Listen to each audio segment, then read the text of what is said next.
I'm just going to make a quick video about something one of my friends said regarding Barack Obama's re-election or whatever.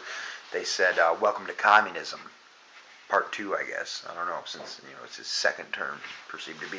But welcome to communism. All government is communism if communism is being defined as state collectivism, involuntary confiscation of wealth, wealth redistribution. That is what the state does, period.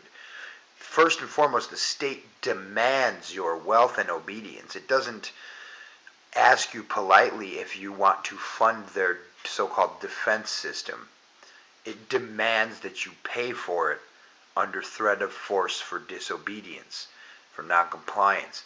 So everything that the government does is communism based on that definition. First they demand you pay for the state. Defense is their big propaganda, usually.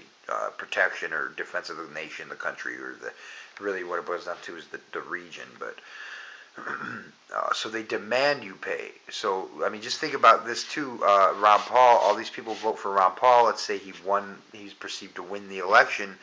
Is he my president too, just because I live by all you guys and I'm in this area? Yeah, to them, yes. Maybe even some more of the observant or rational thinking libertarians would say, well, no, I guess he's not your president, but he's gonna, don't worry about it, he's gonna repeal all this stuff or whatever. But the idea is collectivist inherently. If demanding people's money and redistributing people's wealth via taxation for healthcare is socialism, then so is redistributing people's wealth via taxation for so-called defense, police, whatever. Everything the state does is socialism by that definition. So, welcome to communism. The state is inherently communist or collectivist, or it's perceived to be the group that has the right to rule the territory.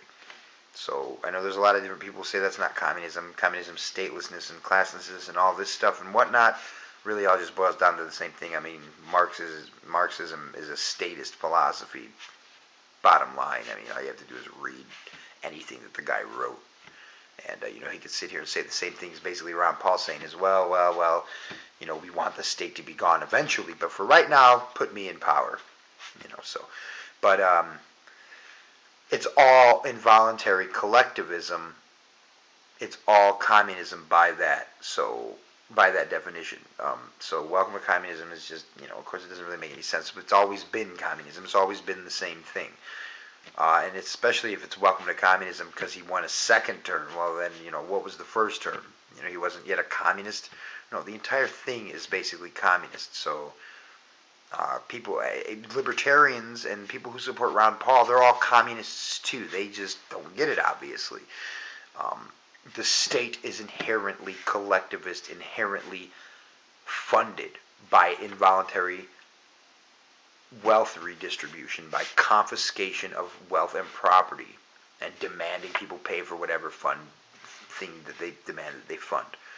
So there you have it. It's easy to realize if you really, really think about it, but a lot of people don't want to realize it, and a lot of people have just been conditioned into this belief system. So I'm sure if you think about it, you'll be able to realize that all government is communism.